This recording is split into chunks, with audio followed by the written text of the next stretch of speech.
MCT, he's only played the Frederick once. But I can say the same thing for Alice, Martis, Joy, Granger, Amon. They all are one game. So it's fair to say Kira can play the Frederick, but they choose not to.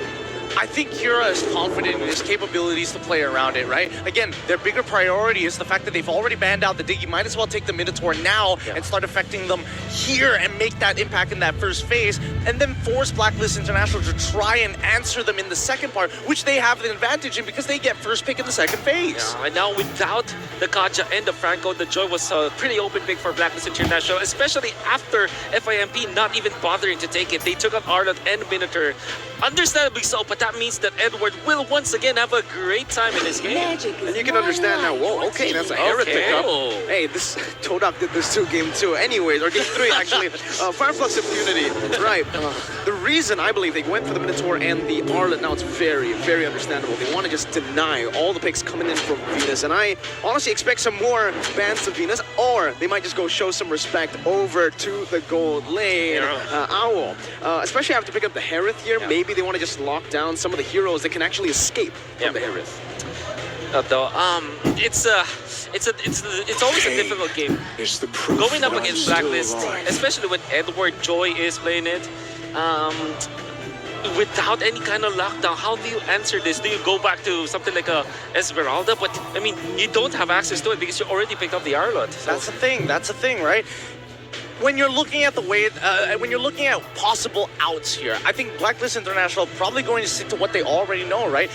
Ideally, they get the Beatrix. I don't know whether FIMP is going to let them have it. I'm guessing that they're going to ban it out regardless of what they do. But then we see the response, right? Blacklist International making sure that these assassin picks go down and they go down fast, because even when you have the Joy can only do so much unless she has a snowball, or I don't know if they start to feel a little crazy here, and I would love it. I would love it just to see Wise be like, sorry, Edward, this is mine for a day. Maybe just for one game. Just Why not? Give us a little bit more. Yeah. That is not a far possibility, by the way, Gideon. It has been done before. Blacklist International, specifically Wise, even when he's picking up, 22 games on the Fredrin in one single season, he is willing to go for those pocket strategies, like Jungle Valentina, for example, the Atlas, where, you know, we can expect that. But, okay, now heading into the second phase of the draft, how do you now correct this if you're FIMP? How do you actually deal with both the Frederick and the Joy, apart from having this Herod, for example? Yikes. I mean, right now, they do, with the Minotaur, with the Arlott, they do have a very steady way to initiate into a fight, and they are pretty much all wanting to go all in onto Blacklist International for one big fight. So they will want to toss all their ultimates out. Wombo combo Unga Bunga, perhaps. As such, they should probably stick to what they have on the MO and just continue to grab onto the opponents. There could even be a chance that Minotaur could go to the jungle. I would love to see them picking big ultimates such as Atlas even. They can at least work with some kind of pickoffs.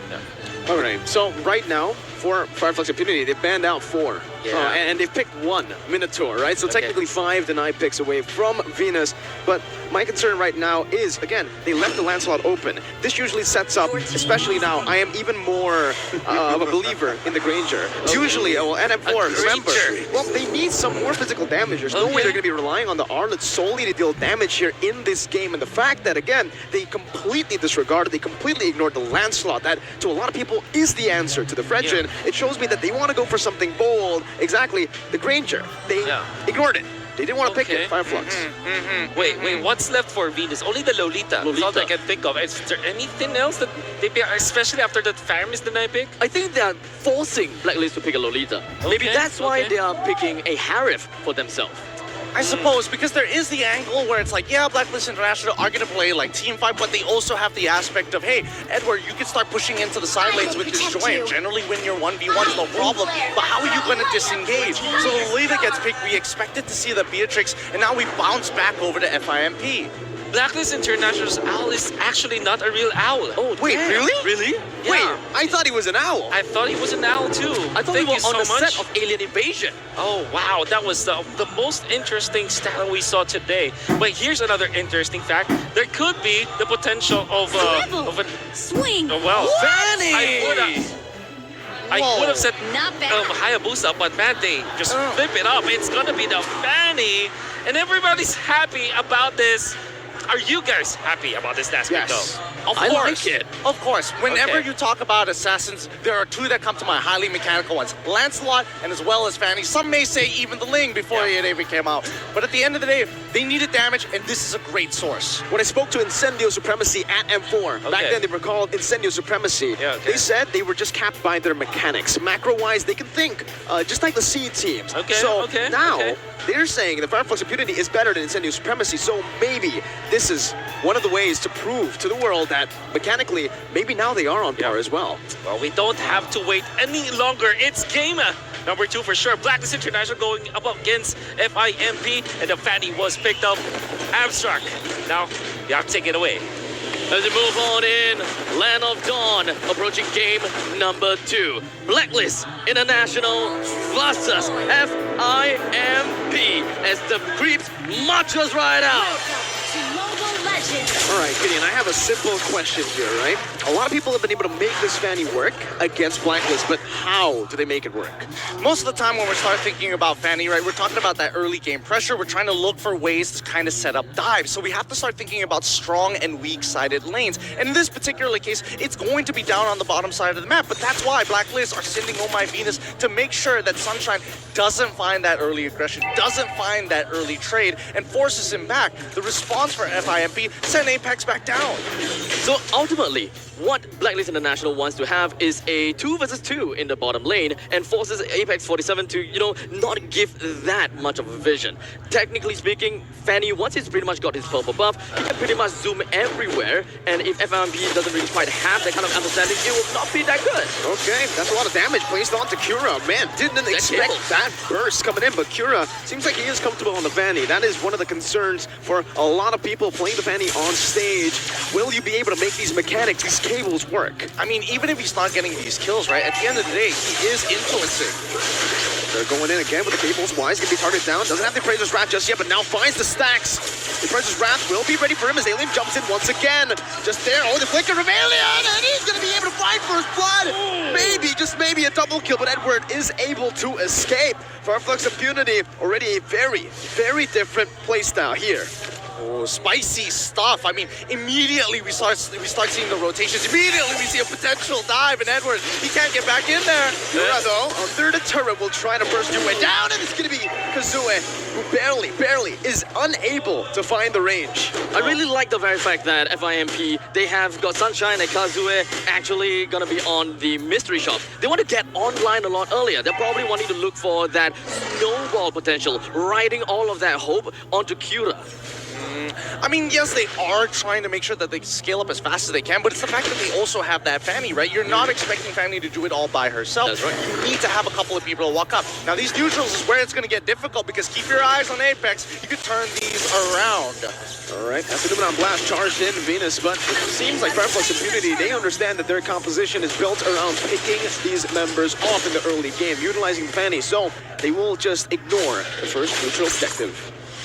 Even in these cases, right, we're hoping that Kura is able to kind of speed up the game, is able to farm hard, but when you're up against a tank, and especially when you're up against Wise, he immediately is looking for that level lead. He wants to make sure that he starves his enemy opponent jungler out. So currently Wise is at level 6, Kira is level 5. We're not really looking at too much of a gold lead, despite the fact that FIMP did manage to get a single kill, while Blacklist International gets that turtle take. In the meantime, right above the top line, Okay, Kura's gonna be locked down right now as Venus tries to go for the stun. The Apex 47 will pop in a defensive minute furious. Nimona Blast gets charged in with a good flicker from Kazue to deny it off of Venus. Still a flicker burns out. Venus thought there was someone in the bush, but it turns out Fireflux Impunity are again just avoiding team fights. Yep, they don't need to interact with them right now. They're waiting for item power spikes, and especially if we're talking about item power spikes, we need to look at Sunshine right now. Currently level 5 against Owl, but he's struggling to walk out, right? Because we see time and time again, if the Queen isn't in the mid lane, where is she going to be? Down by the bottom side.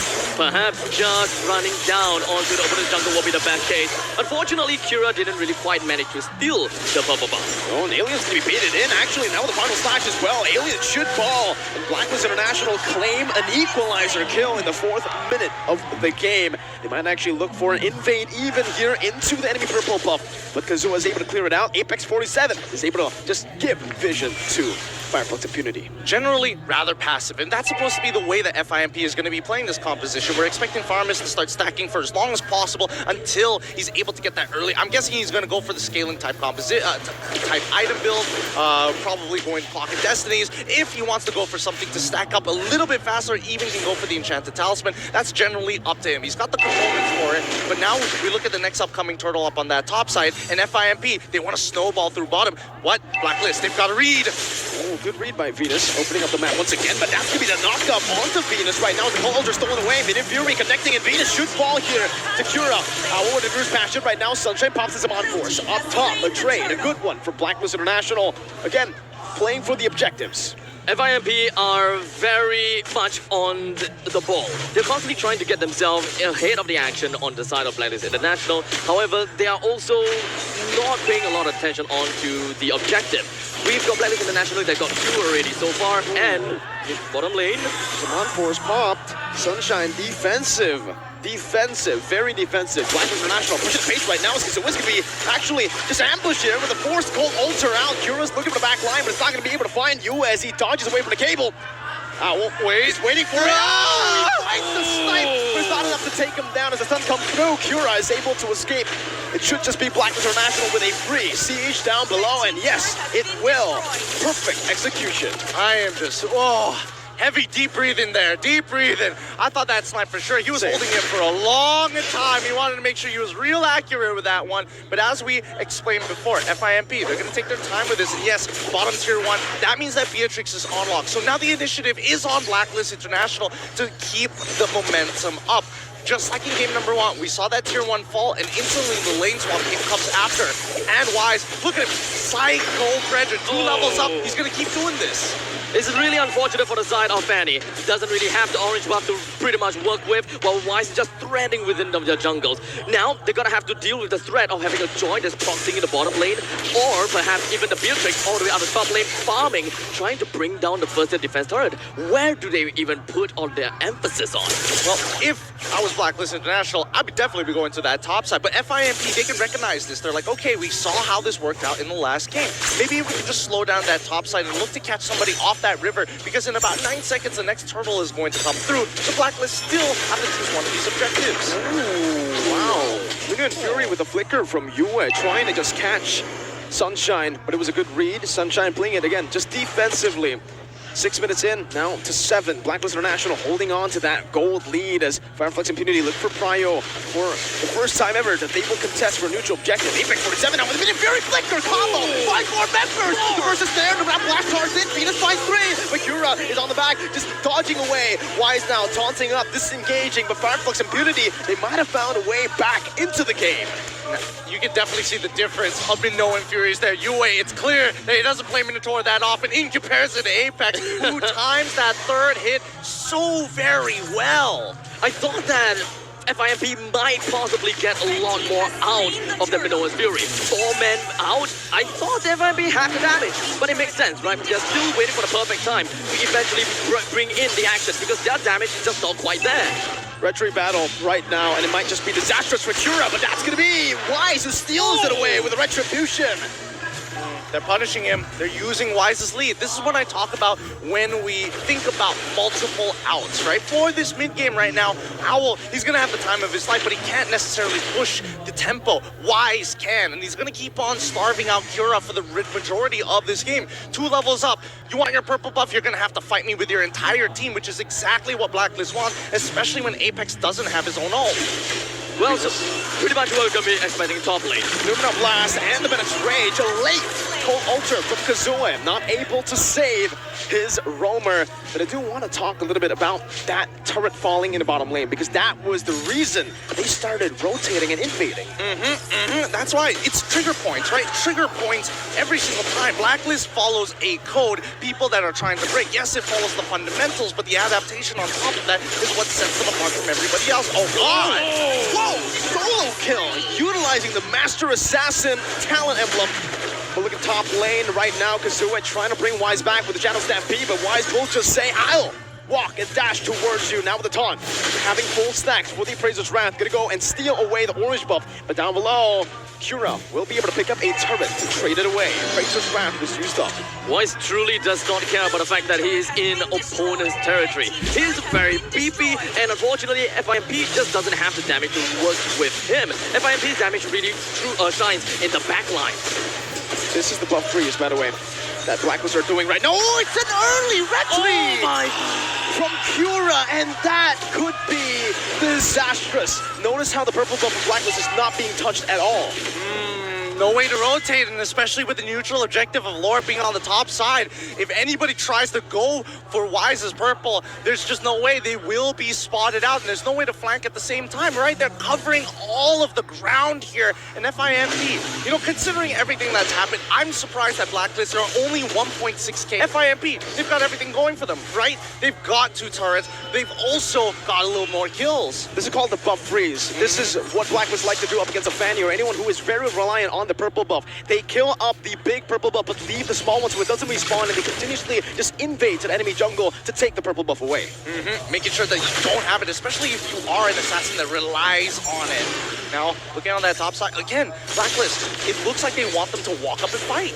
Well, it's just pretty much Blacklist International just playing the Lost Dance. They're trying to do whatever that they can to just drag it on for a little while longer, waiting for FIMP to eventually make a mistake. They want FIMP to engage onto them while Blacklist International does their signature counter-engage. FIMP just can't find the avenue, and they probably just want to wait for the Kazooie to actually make his way in. Or perhaps Apex 47 to go in first with a Minoan's Fury. But FIMP just taking their own sweet time. They're biding their time, and only when the log gets a lot lower, then they will probably go for it. They're now blasting the flicker. Apex 47 is going to fall with the Venice Rage used up. A lot of ultimates. As much as they want to try, Apex is still going down. With this Lord being slain, this is the next trigger point for Blacklist International. They have their win con going for them, and now the snowball is going to continue from here on until about the 14th minute of the game. If not by IMP, they've been playing relatively passive in the early. We've seen them trade pretty evenly during the mid, and as we start rotating, especially when we're transitioning into the later stages of the game, right, we have to keep our eyes on people like Sunshine. How is he really, realistically trying to get...